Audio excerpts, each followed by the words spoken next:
తెలుగు రాష్ట్రాల్లో మరెక్కడా లేని అత్యాధునిక హైబ్రిడ్ వాస్కులర్ చికిత్సలను చిరంజీవి హాస్పిటల్లో అందిస్తున్నాము అని ఆసుపత్రి అధినేత డాక్టర్ సంజీవరావు తెలిపారు. అంతర్జాతీయ స్థాయి హైబ్రిడ్ వైద్యంతో పేషెంట్ల పాదాలకు వారి ప్రాణాలకు రక్షణ కల్పిస్తున్నాము అని, ఇప్పటి వరకు 100కి పైగా అత్యంత క్లిష్టమైన కేసుల్లో హైబ్రిడ్ వైద్య సేవలు అందించి మెరుగైన ఫలితాలు సాధించామని వెల్లడించారు. ఇటీవల అత్యంత ప్రమాదకర పరిస్థితుల్లో ఉన్న ఇద్దరు పేషెంట్లకు హైబ్రిడ్ వైద్యం అందించి అసాధ్యాన్ని సుసాధ్యం చేశారు. వైద్యం అనంతరం కోలుకున్న ఆ ఇరువురు పేషెంట్లు చిరంజీవి హాస్పిటల్ వైద్య బృందానికి కృతజ్ఞతలు తెలియజేశారు. ఈ సందర్భంగా డాక్టర్ సంజీవరావు మాట్లాడారు. హైబ్రిడ్ వైద్యంలో గొప్ప మైలురాళ్లుగా నిలిచిపోయే 2 వైద్యాలను తమ హాస్పిటల్ నందు ఇటీవల విజయవంతంగా నిర్వహించామని చెప్పారు.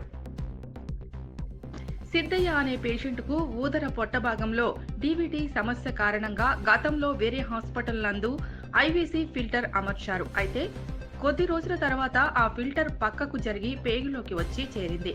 తత్ఫలితంగా పేషెంట్ భరించలేనంత నొప్పితో బాధపడుతూ ఉన్నాడు. నొప్పిని భరించలేక చివరికి ఆత్మహత్య చేసుకోవాలనే స్థాయిలోకి కుంగుబాటుకు గురయ్యాడు.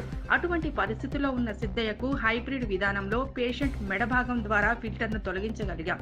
ఈ తరహా వైద్యం మన దేశంలో ఇదే మొట్టమొదటిదని ఆయన తెలిపారు.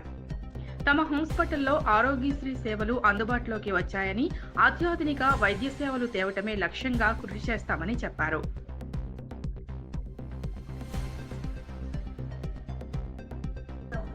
ఈ మదర్కి కూడా మనం హైబ్రిడ్ టెక్నాలజీ ద్వారా పొట్ట ఓపెన్ చేయకుండా పైది చక్కగా యాంజియోప్లాస్టీ ద్వారా చేసుకొని కింద దారికి బైపాస్ చేశాము. ఇలాగా చాలా ఛాలెంజింగ్ కేసెస్ మన ఈ హైబ్రిడ్ టెక్నాలజీ ద్వారా మనం కాపాడడం జరుగుతుందండి. ఇది ప్రప్రదంగానే మనం చిరంజీవి హాస్పిటల్లోని టెక్నాలజీ అందుబాటులో ఉంచాము. ఎందుకంటే ఈ టెక్నాలజీ ఉండడం ఒకటే కాదు, దాన్ని వాడడం కూడా రావాలి. సో మనకి ఇలాంటి టెక్నాలజీ ఉండడము మోర్ దాన్ 100 హైబ్రిడ్ సర్జరీస్ చేయడం జరిగింది. వ్యారికోస్ వెయిన్స్ అనే సర్జరీ చాలా కామన్గా మనం ఈ రోజుల్లో వింటున్నాం. వ్యారికోస్ వెయిన్స్ సమస్య అది మోర్ దాన్ 5000 సర్జరీస్ సక్సెస్ఫుల్గా చేయడం జరిగింది. ఫస్ట్ టైం గ్లూ థెరపీ అనేది మనము అడ్వాన్స్డ్ గ్లూ థెరపీ అనేది మన చిరంజీవి హాస్పిటల్ ద్వారానే చేయడం జరిగింది. గ్లూ థెరపీ అది కూడా విజయవంతంగా మోర్ దాన్ 1000 కేసెస్ అనేది చేయడం జరిగింది మనం ఆ గ్లూ థెరపీ ద్వారా. ఇలాంటి అన్ని రకాలమైన అడ్వాన్స్డ్ ట్రీట్మెంట్స్ అన్నీ మనం వాస్కులర్ సంబంధించి కానీ మిగతా బ్రాంచెస్ కానీ అందుబాటులో ఉంచుతున్నాము. ఇవన్నీ కూడా ఇప్పుడు ఆరోగ్యశ్రీ కానీ మిగతా ఈఎస్ఐ కానీ ఇవన్నీ ఫెసిలిటీస్ ఈహెచ్ఎస్ కానీ మీరు అడిగినట్టు అన్ని విధాల సౌకర్యాలు ఇన్సూరెన్సెస్తో పాటు తీసుకుంటున్నాము. ఆల్రెడీ ఆరోగ్యశ్రీ అవి కూడా వచ్చినాయి మనకి. సో దాని ప్రకారం మనం మిగతా ప్రజలకు కూడా ఈ అవగాహన ఉన్నట్టయితే డెఫినెట్గా ఒక doctor Shilpa, consultant dermatologist, Chiranjeevi hospital. So Chiranjeevi హాస్పిటల్లోని ఆల్ టైప్ ఆఫ్ లేజర్స్ మనం ఫెసిలిటీస్ ఇస్తాము. సో ఇందులో మనకి హెయిర్ రిమూవల్ కానీ లేకపోతే పిగ్మెంటేషన్, టాటూ రిమూవల్ ఇట్లాంటివి. అట్ ద సేమ్ టైం క్లాక్స్ అని ఒక చిన్న ప్రొసీజర్. సో ఇప్పుడు వారికోస్ వెయిన్స్ గురించి సార్ మాట్లాడారు కదా, వాళ్ళల్లోని కొంతమందికి ఈ స్పైడర్ వెయిన్స్ లేకపోతే రెటిక్యులర్ వెయిన్స్ అనేవి కొన్ని ఉంటాయి అన్నమాట. సో వాటికి ఏంటంటే కంబైన్డ్గా మనం క్రయోలేజర్ అండ్ క్రయోస్క్లీరోథెరపీ అనే ప్రొసీజర్ వల్ల ఆ వారికోస్ వెయిన్స్ వల్ల వచ్చే స్పైడర్ వెయిన్స్ని జనరల్గా లేజర్ ద్వారా మనం తీసేస్తాం అనమాట. సో జనరల్గా ఈ ప్రొఫెషనల్గా ఉండే వాళ్ళు, కొంతమంది స్కర్ట్స్ వేసుకునే వాళ్ళు, లేకపోతే ఈ ప్రొఫెషన్లో ఉండే వాళ్ళకి ఏంటంటే అవి కనిపిస్తూ ఉన్నప్పుడు కొంచెం కాస్మెటిక్గా ఇబ్బందిగా కూడా అనిపిస్తూ ఉండిద్ది. సో ఇలాంటి వాళ్ళకి ఏంటంటే మనం ఈ ప్రొసీజర్ ద్వారా కాస్మెటిక్గా అట్ ద సేమ్ టైం మెడికల్గా మనం ట్రీట్మెంట్ అనేది ఇస్తాం. At the same time so కొంతమందికి బట్టతల అంటే బాల్నెస్ ఉండే వాళ్ళల్లోని హెయిర్ ట్రాన్స్ప్లాంట్ సర్జరీస్.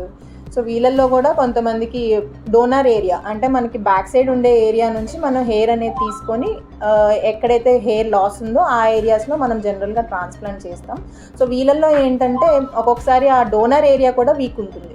సో వాళ్ళల్లో ఏంటంటే మనం అదర్ ఏరియాస్ ఆఫ్ ఇవి అంటే బియర్డ్ కానీ చెస్ట్ హెయిర్స్ కానీ ఇట్లాంటివి యూజ్ చేసుకొని హెయిర్ ట్రాన్స్ప్లాంట్ అనేది మనం చేస్తూ ఉంటాం. అండ్ వేరే procedures like laser hair reduction కానీ, లేకపోతే కొంతమందికి ఏంటంటే ఏదైతే సోరియాసిస్ కానీ విటిలిగో కానీ వీళ్ళల్లో ఏంటంటే ఫోటోథెరపీ అనేది ఇవ్వాల్సి ఉంటుంది అనమాట. సో ఫుల్ బాడీ నాకు కాళ్ళు నడవరాలే సార్, ఎక్కడ పోయినా కానీ తీసేస్తాం హాస్పిటల్ చేస్తాం. అంటే మా బాగుండి మా కొడుకుండి సార్ గురించి ఎట్లా తెలిసిందో ఏం సంగతి సార్ తీసుకొస్తే ఇక్కడ కూడా తీసేస్తారని చెప్పాను కదా సార్ చెప్పారు. వస్తే సార్ చూసి ఏమన్నారు అంటే దీన్ని ఆపరేషన్ భయపడదని చెప్పి ఆపరేషన్ చూసి తెల్లారి నుంచి అంతకుముందు కాలు కింద పెట్టాలని ఆపరేషన్ చూసి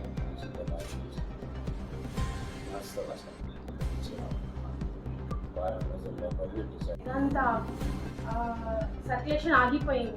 ఇది 6th హాస్పిటల్, నేను 5 హాస్పిటల్స్ తిరిగాను. నిమ్స్ అవన్నీ ఆ హాస్పిటల్ నేమ్స్ చెప్పొద్దు, అందరూ యాంప్యూషన్ అని భయపెట్టారు. సో ఒకరికి తెలిసిన వాళ్ళ సజెషన్ త్రూ సో మనం యాంప్యూషన్ అవాయిడ్ చేద్దాము. నాకున్న సర్కమ్స్టెన్సెస్కి మా మదర్కి యాంప్యూషన్ చేస్తే మా లైఫ్ స్టైల్ సెట్ అవ్వదు. సో డాక్టర్ గారి దగ్గరికి వచ్చాను. యాంప్యూషన్ కాకుండా మనం ఏమైనా ట్రై చేయొచ్చా, ఏమేమి ఉన్నాయంటే ఇప్పటికీ మా మమ్మీకి 4 ట్రీట్మెంట్స్ జరుగుతున్నాయి. ఎన్ని రకాలుగా వీలున్నాయో అన్ని రకాలుగా డాక్టర్ గారు ట్రై చేస్తున్నారు. 1 month నుంచి ఈ హాస్పిటల్నే తిరుగుతున్నాము. చాలా క్రిటికల్ కేసు మా మదర్ది అయితే. ఆల్మోస్ట్ మజిల్ చాలా డ్యామేజ్ అయిపోయింది. యాంజియోగ్రామ్ చేసాము, అది ఫెయిల్ అయింది. నాకు ఎక్కడ ఒప్పిగా సార్ అది ఏంటి సమస్య చాలా ఇబ్బంది పడింది. అది ఇంటర్ ఎరిగిపోయి పక్కకు టేబుల్ ఎరిగిపోయింది. హాస్పిటల్ మొత్తం తిరిగాను, ఎక్కడ తగ్గలేదు. సార్ ఇక్కడ చెప్పారు, ఇక్కడ చూసి వచ్చాను. చూసి వస్తే సార్ చాలా ట్రై చేశాడు, రాలేదు. మళ్ళీ ట్రై చేశాడు. దాంట్లో చాలా ఇబ్బంది పడ్డాను. పేరెంట్ ఏదో అనుకున్నాను, అది వెళ్ళిపోయి ఇప్పుడు టేబుల్లో కూర్చుకుంటే అతను బతికెత్తుకులే అని వెళ్ళిపోయాను. అలా ఇక్కడ సార్ వచ్చి నాకు చాలా ఇది చేశాడు సార్. ఇప్పుడు బాగానే ఉంది సార్. ఇప్పుడు ఫిల్టర్ వల్ల చాలా బాధపడ్డాను. రక్తం పడకంటే చాలా ఇబ్బంది పడ్డాను సార్. అది ఫిల్టర్ తీసేస్తుంది, ఇప్పుడు కొంచెం బాగుంది సార్. నాకు ఆరోగ్యంగా ఉన్నాను సార్. ఫిల్టర్ వల్ల నేను చాలా ఇబ్బంది పడ్డాను, చాలా నరకం పడ్డాను సార్. ఫిల్టర్ చూడమని ప్లాన్ చేసుకుంటే అప్పుడు అతను మా ఫ్రెండ్ వచ్చి ఇట్లా సార్ కలవాలని చెప్తారు, వెళ్ళారు సార్. ఇక్కడ okay sir, okay sir. So ఆయనకి 3